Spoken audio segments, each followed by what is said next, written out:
Good afternoon and welcome to AIADA's AutoTalk. I am Dan Barson, your host for today's program. AutoTalks are held the third Tuesday of the month, with our first session being at 10 a.m. Eastern Standard Time and the afternoon session always being held at 4 p.m. Eastern Standard Time. Before I introduce today's guest, let me cover just a few administrative items. First, everyone that registered for today's program will receive a copy by the end of the week. Also, if you have any questions during the program today, please feel free and enter those under the Q&A section, the bottom right-hand side of your page. And finally, please stay on the line after the program today for a few important announcements. And now, please join me in welcoming AIADA's President, Cody Lusk. Under Cody's leadership and our board's direction, AIADA is the lead organization against the border adjustment tax in the automotive industry. Cody, welcome.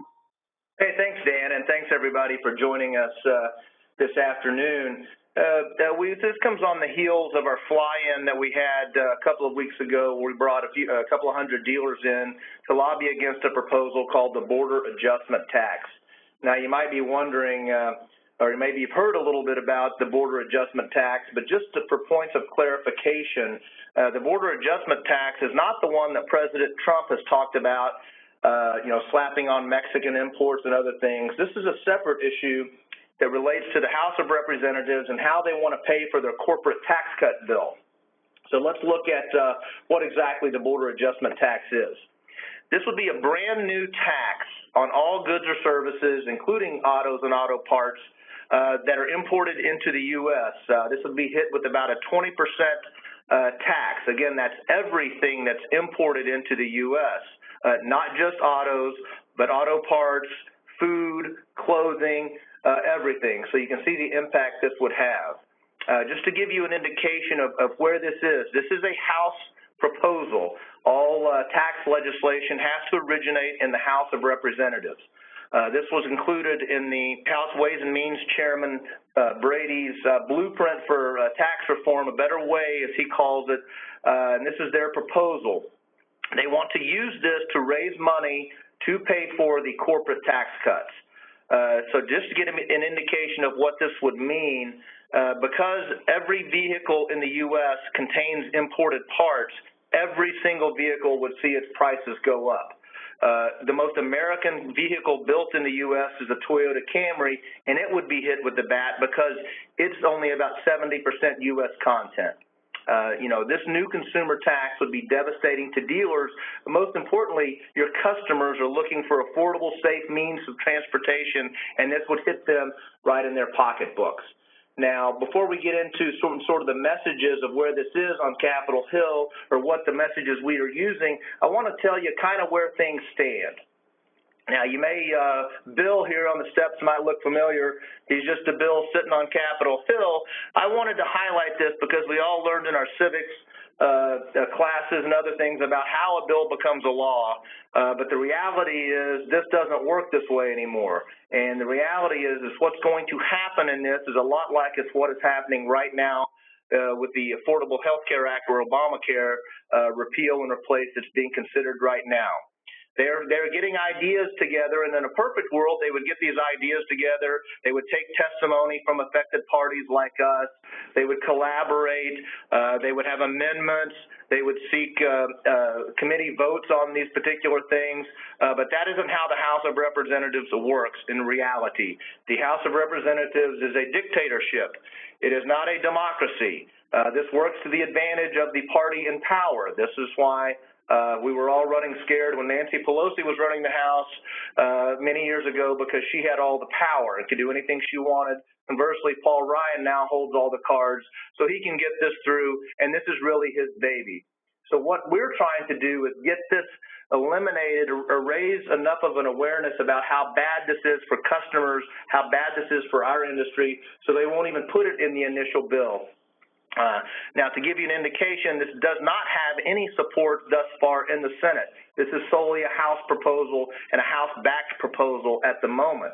The wild card in all of this really is the President Trump, who keeps saying he's going to come out with his own tax proposal.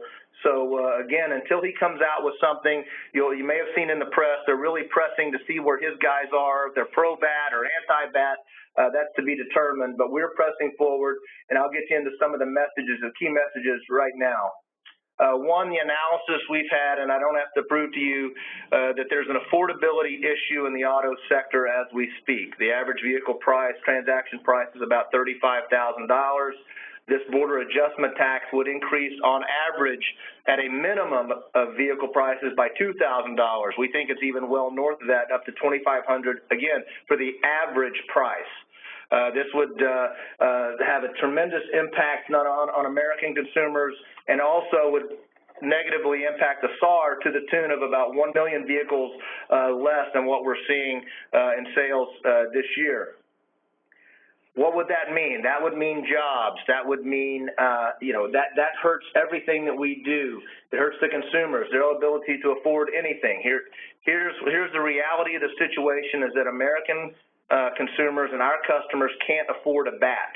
The bat is expected to cost Americans about $1 trillion over the next 10 years. Now, outside of the auto sector, which we said, again, prices go up $2,000, American families are going to be paying more on their essential products, about $1,700 more for the things they buy at Walmart, the things they buy at Target. Now, keep following down here. Here's the kicker. Gasoline prices are going to go up by a minimum of 35 cents a gallon, and we all know what that means to middle-class consumers. So not only are they going to get hit, their income that they have, that they're spending on everyday items are going to get hit. We can see the impact this would have if you're asking them to spend at a minimum of $2,000 more on a vehicle. Let's get into some of the myths and facts surrounding this issue, because the media really has sort of misunderstood and misconstrued this to some degree, although we are getting a lot of positive stories being placed and a lot of positive media spin as of late. The one thing we wanted to get across, and we're making great headway, they keep saying that the bat will only impact the price of vehicles imported into the U.S. So a vehicle, this wouldn't affect the Honda Accords, the Toyota Camrys, the BMWs in South Carolina. Well, the reality is it's going to hit all of those vehicles. It's going to hit every single vehicle in America, because they all include parts that are imported. The reality is today there is no solely 100% U.S. Domestic content vehicle. As I mentioned earlier, the most American vehicle built in the U.S. is the Toyota Camry. But this highlights the fact that we are truly a global economy and a global auto sector, and that's why it would drive up the cost of every single vehicle. The myth that the bat will have no impact on American consumers, that is, couldn't be more wrong. If you're asking consumers to pay 20% more for their vehicles, just again, average of $2,000 more for their vehicles, this is one of their biggest household expenditures. This would, cause their longer financing terms, higher monthly payments. This is in addition to what they're spending more on diapers and groceries and clothing just to get by. The other myth: the bat will create more American jobs. This couldn't be more wrong. This puts at risk, the border adjustment tax puts at risk about 42 million retail sector jobs. And those include, the nearly $600,000 Americans employed at your dealerships and the 9,500 international nameplate automobile dealers. We talked to one prominent Lexus dealer a couple of weeks ago who said if this goes through, he would probably have to reduce his workforce from about 1,500 to around 800 people. So this has real-world implications and negative impact on American jobs and American consumers. Here's the other myth: dealers don't support tax reform. I think we all can agree that our tax reform is in very desperate need of changing. However, we don't think that the Boeings of the world, who are already not even paying the high corporate tax rate, need a further tax cut so they can not pay taxes forever, and that's going to get shifted on to American small businesses and American small business consumers. The bat is not the way to pay for it. It penalizes entrepreneurship, shifts costs from big corporations to middle-class consumers who can least afford it at this time. Here's a big misconception that you may hear if you're following this on or talking to certain members of Congress who are following the leadership talking points.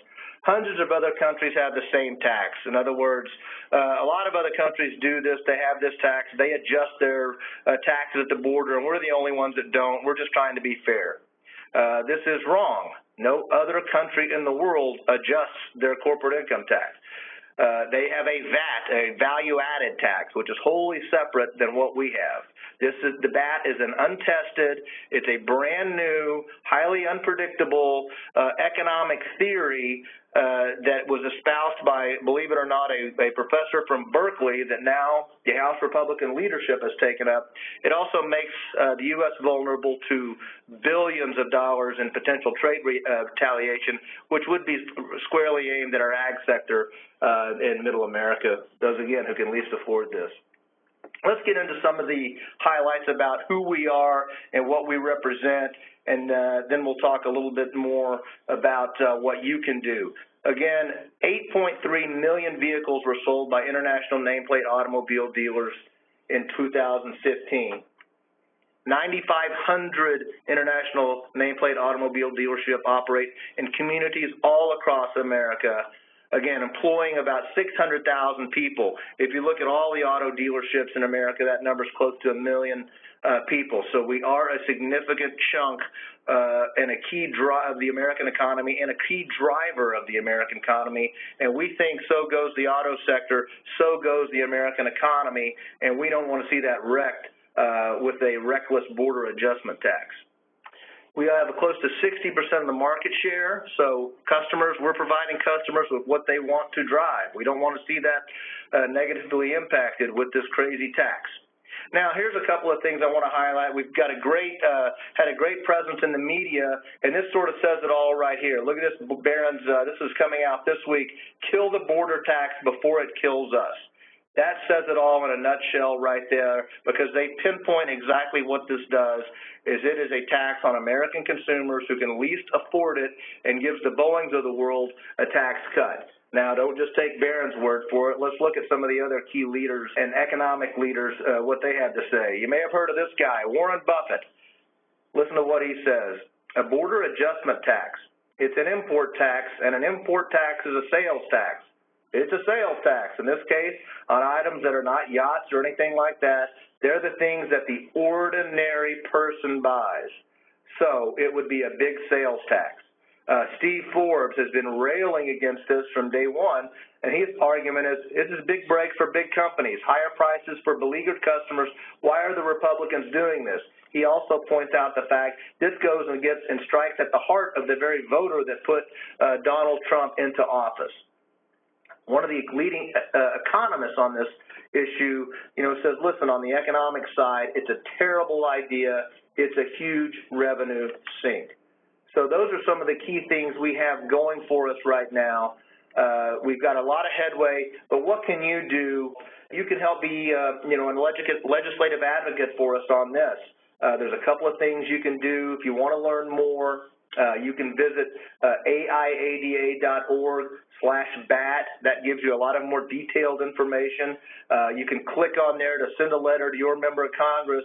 Now, the rank and file members of Congress who are knee-deep in health care right now aren't even really following this issue. So they're kind of unaware of what their colleagues are up to on the Ways and Means Committee. So they need to be aware that they're considering something, and they may be asked to vote on something that could negatively impact your businesses, your employees, your consumers. You can sign up for the Legislative Action Network at that site. Set up a dealer visit. Now, this is something that would really be helpful, particularly on this issue, because if you bring a member of Congress to your dealership or one of their staff members, you can point to the label on the car to highlight the fact that nothing is 100% U.S. made. It all has the content right there. In fact, Congressman Mike Kelly, who's an automobile dealer and prominent member of the Ways and Means Committee, he just spoke at our fly-in. He took those Monroney labels and those stickers to the House meetings to show them that none of the Cadillacs on his lot were 100% U.S. built. None of the Hyundais were 100% U.S. built. None of the Kias. They all had parts from all over the place, and it would impact all of his business across the lines. Be social. There's our Twitter handle. If you're active on Twitter, that's a great way to follow this issue, at AIADA/news, and also we're using a hashtag #StopTheBat. Clearly, this is an issue that's going to be coming up right after they finish health care. Again, we're trying to stop this dead in its track before it actually gets introduced in legislation, because then it might be too difficult to get out once it gets in. We do have friends in the Senate on this. Our friends at Walmart, Target, and others have been able to get their key state senators to speak out, and in fact, no one in the Senate has had a positive thing to say about this. However, this issue, bad things have a way of hanging around, so we want to drive a stake through the bat as soon as possible. With that, Dan, I'm happy to answer any questions anybody might have on this issue, or you can also visit our website. Again, thank you all for dialing in, and let's see if we have any questions. Thanks. Yes, does the audience have any questions? If you think of something a little bit later, please feel free and send those to us. You can send them to me, barsond@aiada.org. That's BARSOND, and I'll make sure that Cody gets those, and we'll get you an answer. Again, Cody, thank you very much for sharing this powerful material. Boy, we sure strongly encourage all of our listeners to get involved and send some communication out to their members of Congress. We'd like to thank today's sponsor, that's Land's End. They've been a partner of AIADA's for over 17 years. Again, for everybody that's on today's program, they'll receive a copy of today's session by the end of the week. Please mark your calendars for April the 18th. That's a Tuesday. We'll have Nicole Ash of Cox Automotive join us to present hiring and retaining talent for the dealerships of the future. Again, boy, human resources continues to be a big struggle for all of our members, hiring and retaining the right folks. So please join us again on April the 18th. We'll have that morning session at 10 a.m. Eastern Standard Time, and repeat it again at 4 p.m. Again, that's Eastern Standard Time. Again, Cody, thank you very much. And for everybody on the call, thanks for joining us today. We look forward to talking to you next month. Bye-bye. Thanks, everybody.